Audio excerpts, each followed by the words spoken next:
Ya, tanggapan kami ya biasa saja, bahwa kemungkinan diterima atau ditolak itu dalam satu proses hukum itu merupakan hal yang biasa. Namun ada hal yang luar biasa yang perlu kami sampaikan, bahwa ini merupakan satu tragedi. Ini merupakan satu tragedi hukum dan tragedi kemanusiaan atau hak asasi manusia yang betul-betul saat ini terjadi di Republik ini. Kenapa saya katakan demikian, tragedi penegakan hukum dan hak asasi manusia? Karena memang 7 terpidana ini ketika tadi mereka mendengar PK mereka ditolak, dan tim hukum kami juga mendampingi mereka ketika ada konferensi pers dari Humas Mahkamah Agung tadi, dan mereka melihat secara langsung, dan keluarganya juga hadir, dan tim kuasa hukum kami mengatakan kepada mereka, ya ini ditolak, tapi ini bukan kiamat, karena kita kan masih punya kesempatan PK kedua, PK ketiga. Ini kan baru PK pertama, itu pertama. Yang kedua juga kita menawarkan berbagai alternatif, apakah mau gerasi, amnesti, dan sebagainya sesuai dengan ketentuan hukum yang berlaku.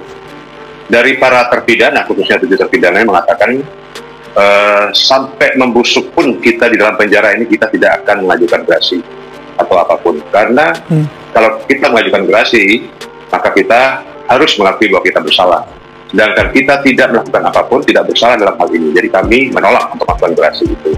Ini keterangan dari tim kuasa hukum kami ketika bertemu langsung dengan para 7 terpidana di Cirebon di LP Kosambi tadi, dan itu mereka sampaikan sampai busuk pun kami dalam penjara kami tidak akan mengajukan gerasi. Tadi kami kan mendengar langsung juga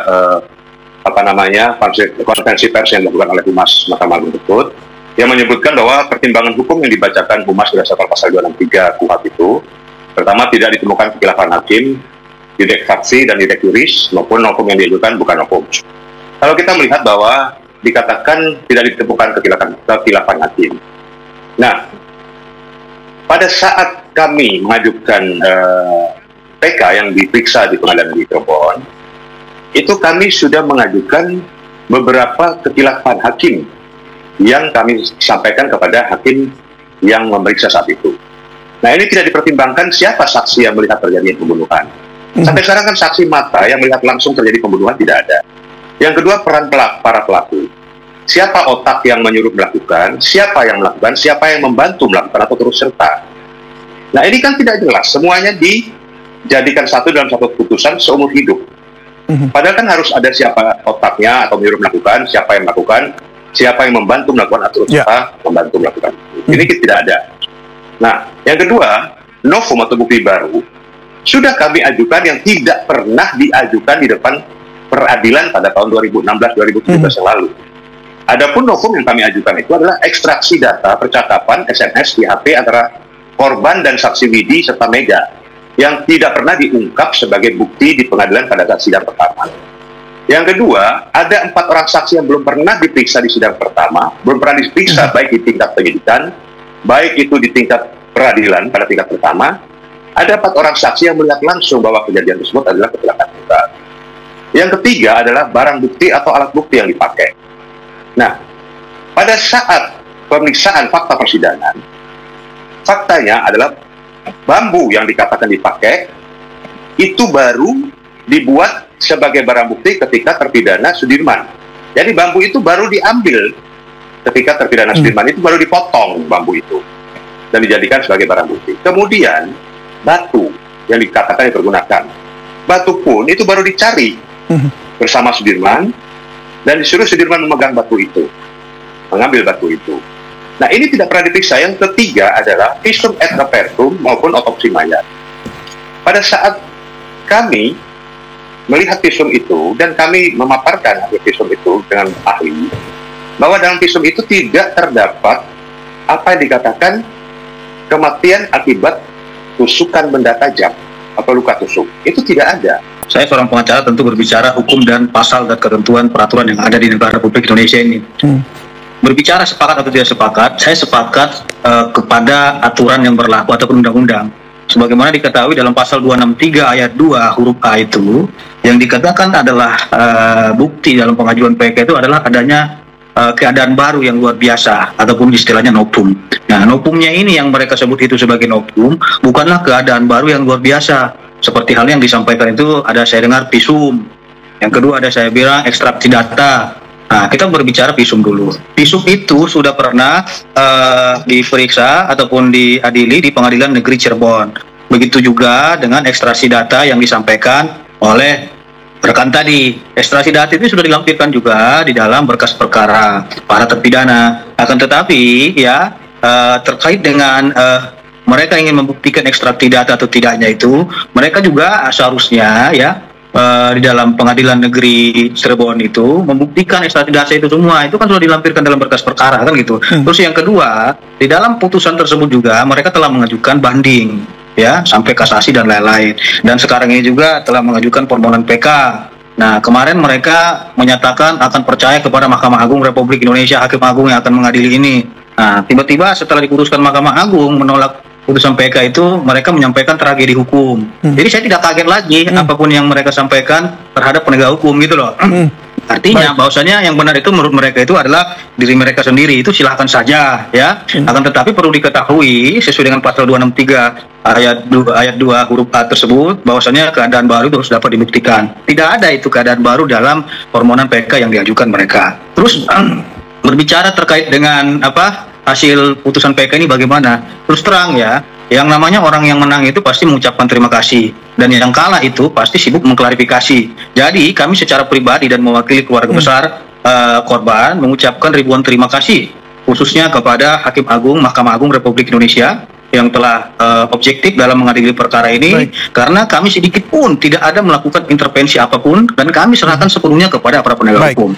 Terus yang kedua, kami Ibu Rudiana juga berpesan mengucapkan terima kasih kepada tim lawyernya, khususnya kepada Perhaki, Perkumpulan Penasihat dan Konsultan Hukum Indonesia, yang telah berhasil dalam melakukan pembelaan terhadap beliau gitu. Saya ini sudah berkali-kali melakukan sidang pidana. Di dalam persidangan pidana itu ada namanya berkas perkara, dan itu diatur dalam KUHP ya. Berkas perkara yang diajukan oleh jaksa penuntut umum ke dalam muka persidangan itu, itulah berkas perkara yang diuji. Nah, di dalam berkas perkara itu seluruh yang disampaikan maupun oleh para terpidana ini sudah ada tertuang di dalam berkas perkara, sudah dimasukkan. Tinggal diuji oleh para terpidana maupun jaksa penuntut umum gitu loh. Jadi jangan juga dibilang apa yang mereka sampaikan seperti ekstraksi data itu tidak ada dalam berkas perkara. Itu bohong besar itu gitu. Janganlah bangun opini yang sesat kepada publik. Ini yang sangat kita sesalkan. Justru yang menjadi tragedi hukum ketika para korban yang telah meninggal dunia ini tidak diberikan keadilan, itu baru tragedi hukum gitu loh. Kita masih bisa berbicara, kita masih tertawa, akan tetapi kita tidak melihat di satu sisi orang lain telah kehilangan putra ataupun putrinya, telah kehilangan nyawa. Ini yang harus diperjuangkan, bukan malah kita membuat opini-opini ataupun menyudutkan korban ini. Yang menurut hemat kami ini datangnya itu dari para terpidana.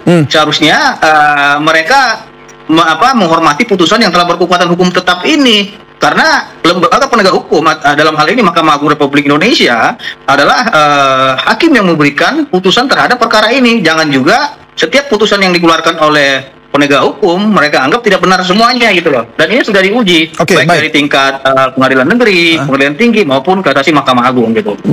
Jadi saya mau klarifikasi dulu pernyataan Fitra. Saya ini sudah 30 tahun beracara, dan khususnya dalam perkara pidana ya. 30 tahun saya sudah beracara. Ya. Sudah tua dalam bidang beracara pidana khususnya. Nah, saya melihat kemarin pada saat PK, sidang PK kemarin, ekstraksi data yang dihadirkan percakapan antara korban Vina dengan Widi dan Mega itu belum ada di dalam lampiran berkas perkara. Itu tidak ada. Ada Pak. Bapak nggak makanya buka Pak nomor perkara nomor 3, nomor 4. Ada di saya sudah membaca semuanya. Saya ngomong, kamu ngomong saya tidak. Kamu ngomong saya tidak ngomong. Saya mau klarifikasi, jadi saya klarifikasi itu. Gitu loh. Kecuali Anda klarifikasi dulu, nanti ada waktu kamu. Ada waktu kamu untuk klarifikasi. Kamu yang harus mendengarkan saya gitu. Jangan dibilang tidak ada ekstraksi data. Kamu ini cara tidak benar. Kalau sudah kalah, dia korporasi. Saya bukan masalah kalah atau menang. Ini kita masalah prinsip hukum. Harusnya Bapak itu prinsip hukum ya. Satu-satu Pak. Itu juga harus dengar. Dan dia evaluasi. Bahwasanya banyak kesalahan dan ada waktu kamu untuk Fitra, kita dengarkan dulu Pak Nikola sebentar. Saya untuk menerangkan ini supaya diberikan pelajaran. Kalau orang yang punya etika hukum dia akan mengerti hukum. Kamu tidak punya etika hukum. Bapak-bapak tahan sebentar. Coba kita dengarkan sebentar. Singkat saja Pak Nikola.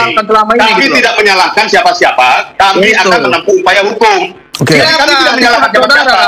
Itu Tapi hak yang hukum kami. juga ini nggak Hak benar. hukum kami untuk Kalau kami putusan kemarin menerapkan pasti kepada lain cerita masyarakat. lagi kalian, gitu Bahwa loh. kami juga punya Saya hak hukum bilang, untuk kalau itu. Baik. udah Bukan kalah itu hanya pasti kamu. diklarifikasi, Kami gitu. juga harus mengerti mereka ini Gitu terpidana loh. hukum Oke. seumur hidup. Jadi gitu. Hidup Intinya, dalam penjara. taubat aja, Mereka Pak. bukan Sadar seperti diri. kamu.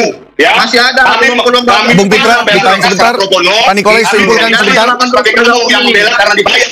Ya, satu-satu, Pak. Kami tidak dibayar. Gitu loh. Hormat Biarkan itu, Pak Nikolai Bang. simpulkan sebentar, lalu nanti saya lemparkan kembali ke Bung Pitra. Kami membela karena pro bono, ya, tidak dibayar. Ya, pertama itu. Dan kami membela hak hukum, bukan membela kepentingan pribadi. Hilangkan Baik. aja. Hak hukum Makanya mereka. kalau kalah, Semua nggak usah orang membela keluar-keluar, Pak, hak tapi hukum, ya. evaluasi. Jadi kamu jangan menjustifikasi Evaluasi diri, keputusan apa yang sudah terjadi. Mentang-mentang kamu itu Jangan katanya sedikit-sedikit kamu salahkan pengacara. apa. Oke, Kalau tahan dulu pro bono, sebentar, jangan Bung Pitra. pro bono gitu loh. Ya, tahan dulu sebentar. Oke, baik. Siapa ya? Pak Nikolai, boleh disimpulkan jawaban Anda singkat saja, Pak Nikolai. David, Jadi tolong ini silakan dikendalikan. aja. Host, Lapor, David, tolong silakan dikendalikan. aja. Ya, Tolong Bung Pitra dikendalikan. boleh tahan sebentar. Pak Nikolai, silakan simpulkan jawaban Anda. Setelah itu saya akan lemparkan ke Bung Pitra untuk menjawab. Nah, izin ya, Closing saya statement. mikir ya. Saya mau ngomong, terus dipotong Silakan begini aja dia gimana? berbicara sendiri, malah Saya kita mau seperti ngomong. itu. Ya, kasih aja dia selamanya itu. Mohon izin, lift dulu. Kami akan menempuh upaya hukum PK yang kedua, itu pertama. Yang kedua perlu saya sampaikan, ya ingat, bahwa segala sesuatu yang dilakukan, apalagi sampai mereka mengatakan sampai busuk pun mereka tidak akan mengajukan gerasi, karena mereka betul-betul merasa tidak bersalah dan memang tidak bersalah, dan kami hormati itu. Sehingga kami yakinkan kepada para terpidana juga, oke, kita paling down, kita akan mengajukan PK kedua. Dan Baik. ingat bahwa hukum itu bukan berakhir sampai di sini. Proses hukum masih panjang. Ya. Saya kira itu. Baik. menolak permohonan peninjauan kembali para terpidana.